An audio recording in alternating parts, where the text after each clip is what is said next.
Welcome to Sketchbook Legends. I'm your artist, Paul Hostetler. Today I'm drawing the Addams family children, Wednesday and Pugsley, and the family butler, Lurch. I'm going to start off doing some heads in pencil. Always a good way to start any sort of drawing. I always like doing heads first, so I know where the top of the drawing is going to be.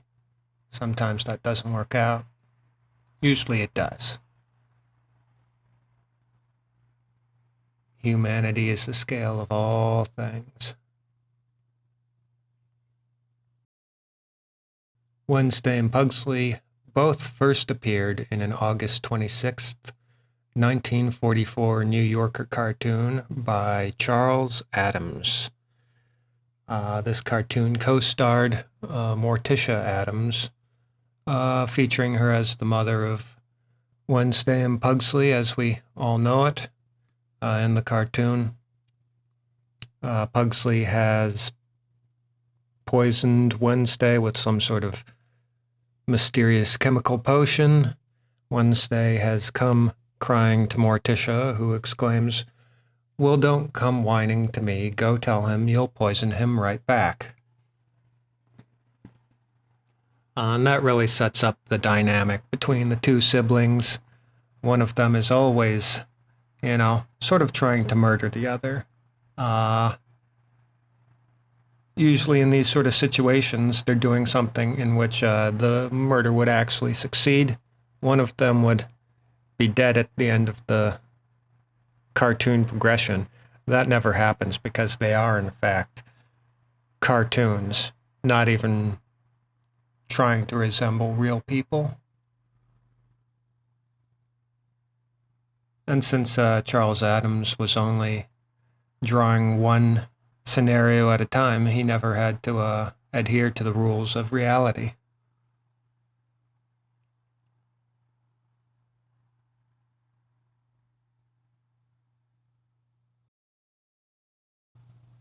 Also here, working a little bit outside the rules of reality, since both Pugsley and Wednesday are sort of demon children, I've decided to give them horror movie villain traits. You can see Pugsley's got a little bit of a chainsaw there, and Wednesday has a scalpel and some tooth-pulling pliers.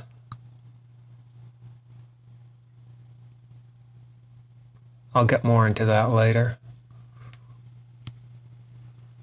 Lurch is towering over both of them. I think the idea that they're both children works best when they're very young children, under the age of 10. The juxtaposition of innocence and carnage works best at that age. And I think it also works best outside the confines of a New Yorker cartoon, which is probably why they were given such a, more prominence in other media, in the cartoons and in the movies. Everyone loves a mischievous tyke.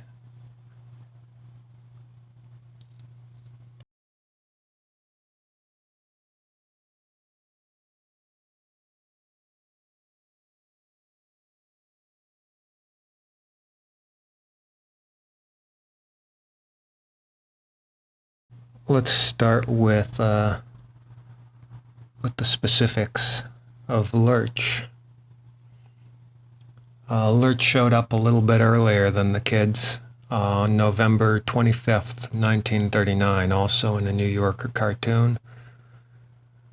He's clearly modeled after some combination of Frankenstein's monster and the heavy sort of goons that accompany every mad scientist and gangster in the cheesy old sci-fi or criminal horror movies.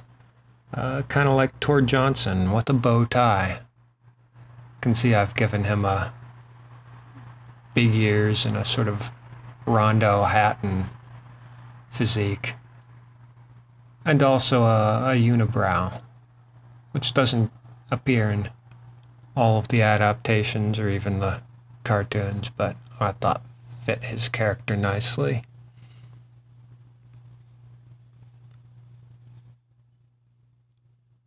When the 1962 sitcom was first filmed, Charles Addams was hired as a consultant to add his 2 cents to the characters and help the actors fit into their roles. Of the butler, he said, "This towering mute has been shambling around the Addams house forever. He's not a very good butler, but a faithful one.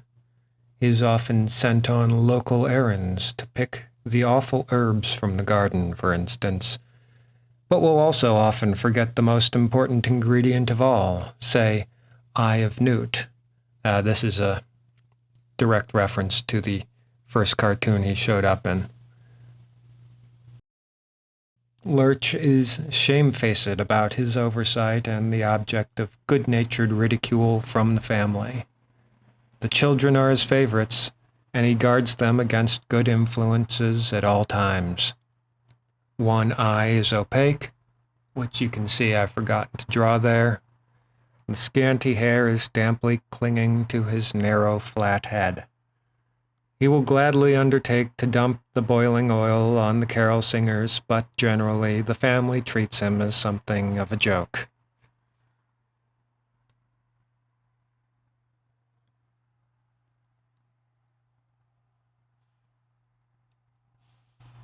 Well, you can see I've given him a little bit more of a formal 3-piece suit than I think he usually wears in any of his incarnations.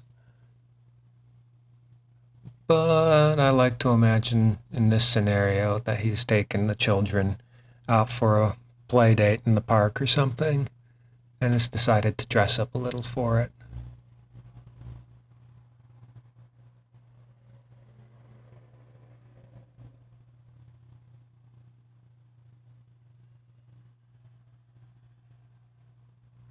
I also noticed that I decided that even though he's dressing up, his suit there is kind of, the seams at his suit are kind of disintegrating due to his having had only the one suit for the past 20 years.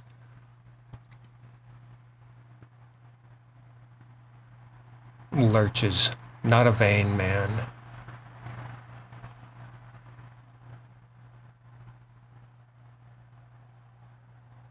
He's just a big one.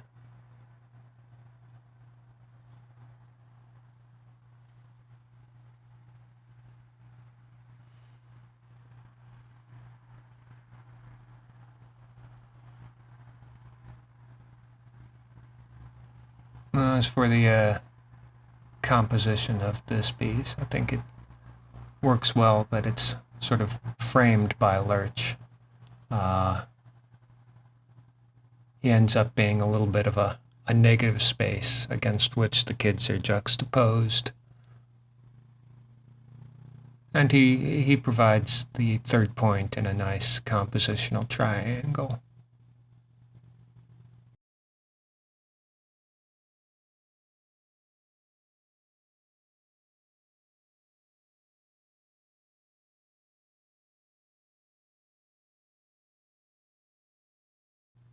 You may notice that I gave him black fingernails. For some reason, I've given all the members of the Addams family black fingernails. I think I've seen pictures of dead bodies or not dead bodies, but, frostbite victims where the fingernails have turned black. And I like the idea that the Addams family have taken that as a fashion cue.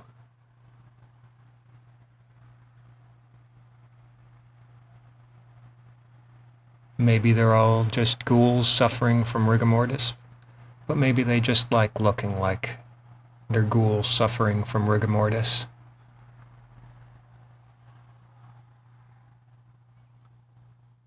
Let's talk Pugsley. In the cartoons by Charles Addams, Pugsley's sort of a rambunctious kid, always messing around with science experiments and trying new fads. At one point, he joins the Boy Scouts to the shock and horror of his parents. But usually in the TV shows, he gets a little bit of a more muted kind of personality, which I'm chalking up to just the inability of the producers to find a good chubby boy who's able to act as well as Pugsley requires of them. It doesn't seem like it would be that hard, but Lord knows how Hollywood is more complicated than it appears on screen. Addams originally described Pugsley like this: an energetic monster of a boy, blonde red hair, popped blue eyes, and a dedicated troublemaker. In other words, the kid next door. Genius in his own way, he makes toy guillotines, full-size racks, threatens to poison his sister, can turn himself into a Mr. Hyde with an ordinary chemical set. His voice is hoarse.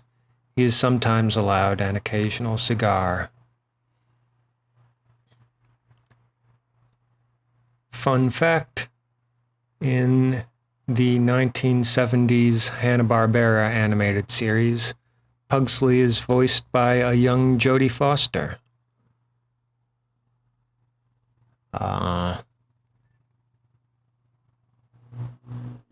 She wasn't typecast as a Pugsley, I guess. Very little dedicated troublemakers in the Jodie Foster cinematic canon.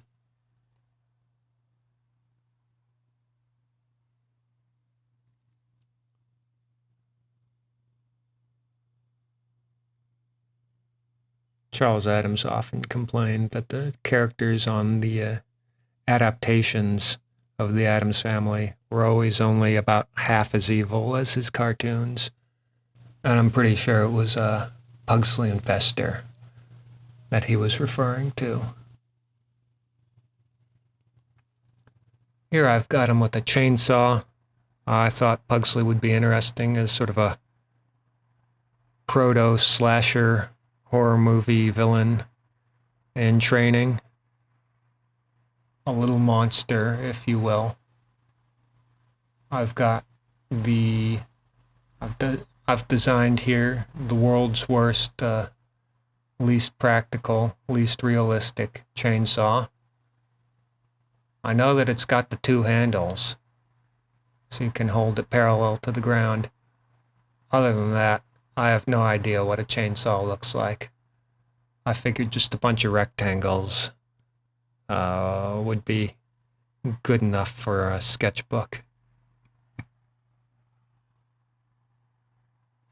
I'll also notice I pulled the little from Calvin and Hobbes, another rambunctious little dedicated troublemaker from the comics.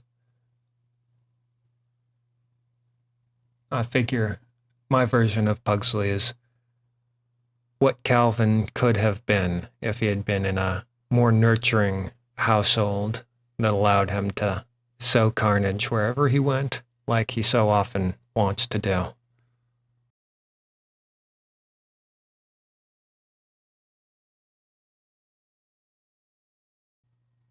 I've even given him the dinner roll shoes that's directly from Bill Watterson describing Calvin's shoes as dinner rolls.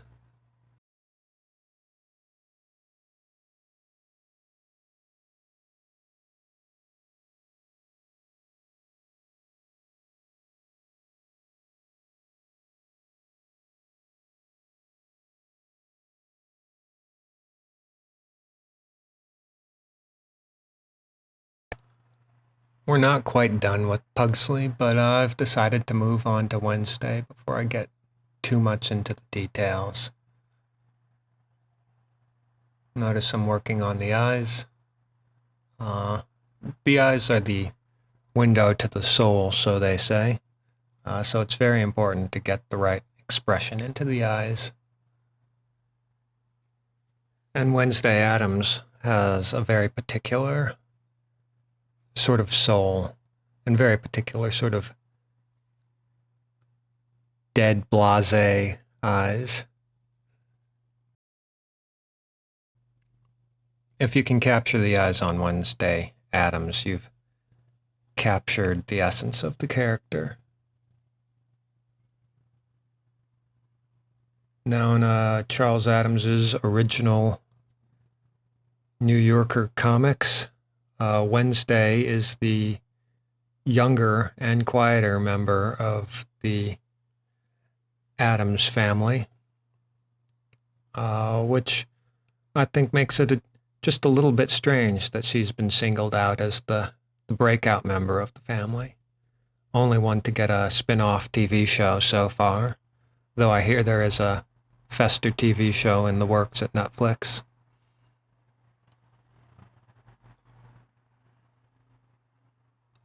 It's a pop culture lore that Wednesday's name came from a nursery rhyme about children born on different days of the week. Monday's child is something something. Nobody remembers the rest of the rhyme. I could Google it, but I'm not going to. But Wednesday's child is full of woe, is how the middle of that poem goes. But not too many people know that it wasn't Charles Addams who came up with that name. Poet and actress and friend of Charles Addams, Joan Blake, was the one who spotted the inspiration. And not for the TV show, but for a Morticia Wednesday set of cloth dolls that were sold in 1962. You can find some of these dolls on the internet, on eBay for sale, and clearly all of the dolls do look extremely haunted, but also extremely like how Charles Addams drew her. It's a good combination, and I'm surprised at the accuracy that the toy makers took.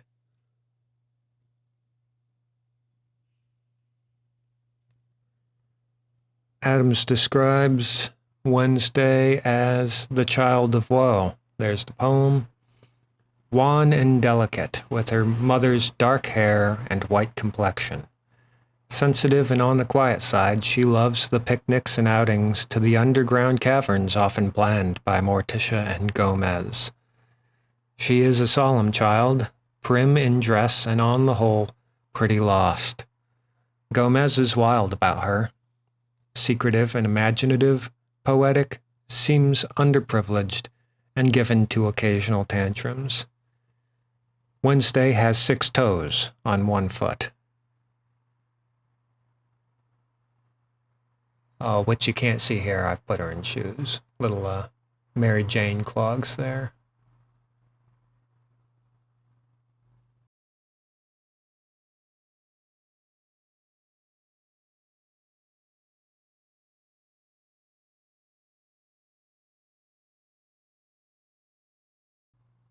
And as a tribute to the Netflix series, I've given her a skirt and sweater combination instead of a one-piece dress, as she's often depicted in the Barry Sonnenfeld movies and in the original 1960s sitcom. Although, if I'm honest, it's mostly a nod to the other sort of darkly sarcastic, muted personality girls that have populated pop culture since Wednesday's conception. Folks like Daria Morgendorffer and Tina Belcher.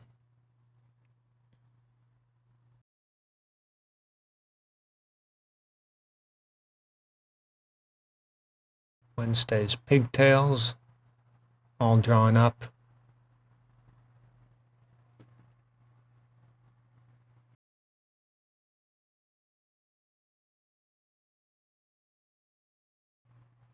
Now we're working on Lurch's pants.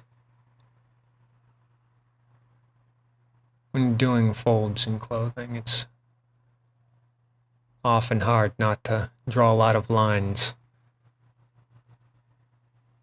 that point directly toward the character's crotch, because that's the way it often seems that pants hang. There are better ways to do it, since the cloth isn't actually cinching at the inseam, but rather it's hanging across the legs. So the creases and lines you draw should reflect that. You can see him giving Lurch what I call Don Martin shoes, really huge feet. Don Martin was an artist for Mad Magazine. He's known for his sound effects and also for the way that his characters, whenever they're running, he has their shoes hinge downward like little scuba flippers. So I'm making feet large enough to have that Don Martin wobble to them.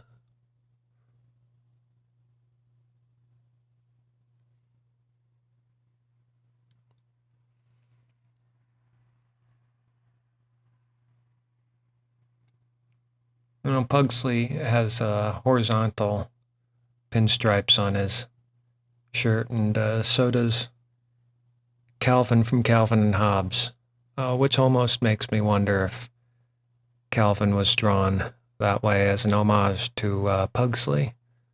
I don't think so personally, but it is a little bit of a coincidence.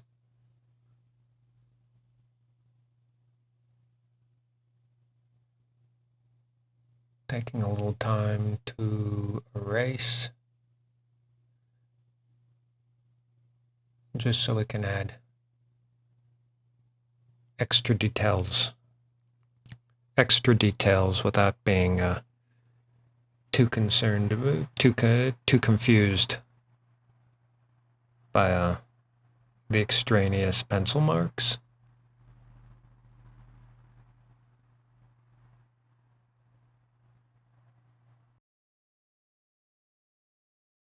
Now, if Pugsley is sort of a slasher movie villain, then Wednesday is pulling from bad seed movies about the murderous Moppets. There's the Bad Seed. There's the twin girls from The Shining, who also have that sort of dead-eyed look. And the scalpel right there is taken directly from the undead toddler Gage from Stephen King's Pet Sematary. He stabs Herman Munster in the ankle with his father's scalpel. And I'd like to think that Wednesday has plans to outdo that.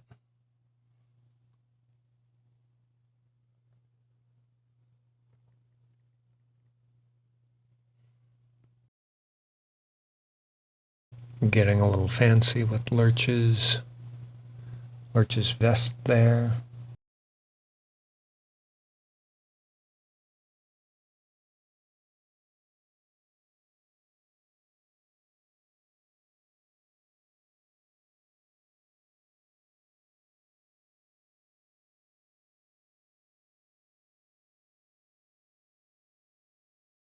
Now we got to do the least favorite part of any one of these sort of drawings, is spotting blacks. If you have a character wearing black, you gotta fill that in at some point. I find it a little bit tedious, But I shouldn't complain because it's my idea to draw these characters in the beginning, knowing exactly what I wanted them to wear.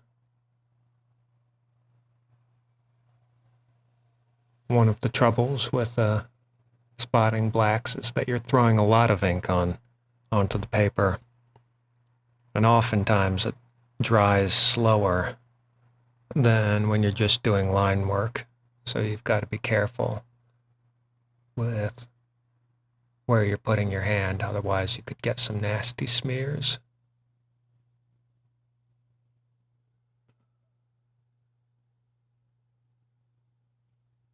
I won't pretend I've seen every bit of Addams Family media.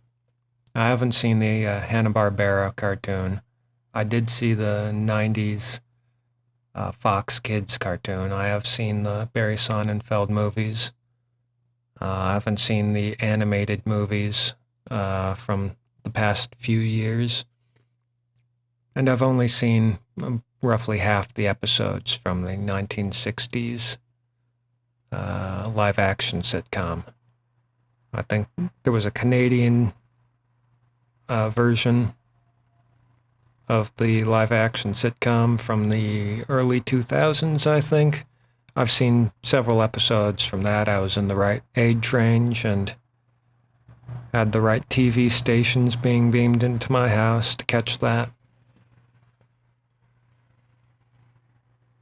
But I've only seen one episode of the Netflix Wednesday show, and I wasn't particularly a fan.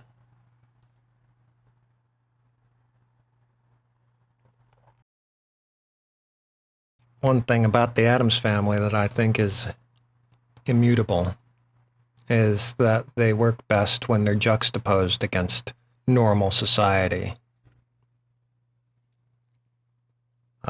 You see the way everybody else does something, and then you see the way the Addams Family does it, which is in an opposite and morbid direction. And the Wednesday show sort of removes that by placing Wednesday in a boarding school filled with other weird, morbid kids. They're like monsters and psychics and such, and in order to make Wednesday stand out from that bunch, they sort of turn her into a bit of a Mary Sue, where not only is she smart and droll and a little bit sarcastic and morbid, but she's also an expert at playing the cello, apparently at the age of 14, an expert fencer. They also make her a psychic too, I think, and a teenage mystery solver.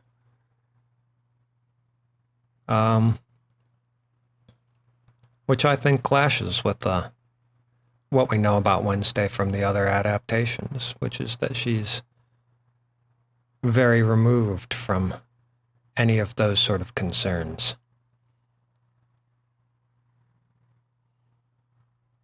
I also dislike how they have, at least in the first season of the Wednesday show, they have Gomez being suspected of a murder. And this is a plot that's taken seriously, despite, what I said earlier, where every member of the Addams Family has definitely committed multiple murders, according to, the way they behave and act in the cartoons.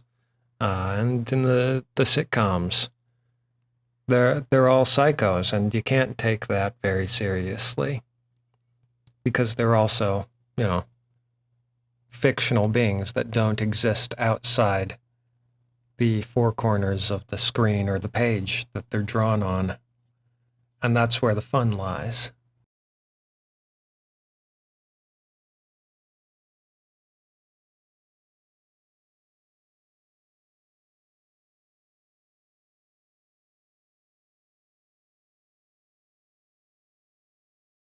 Oh, we're putting some finishing touches on the chainsaw there. Chainsaws need buttons, I guess. Doing some work on the over top the whiteout. Giving Lurch some hairy legs. And some wounds.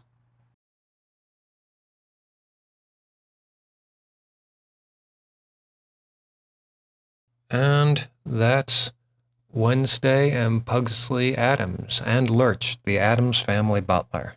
This is Sketchbook Legends. I'm your artist, Paul Hostetler.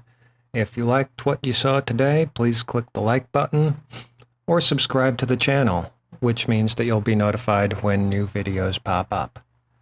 If you want to see more of my art and comics and videos, you can check me out on Blue Sky at phostetlerart, all one word, or on Patreon at the same address, links below. If you want to suggest future Sketchbook Legends, Patreon is the place to do it. Thanks for watching. Stay sketching, stay legendary. See you next time.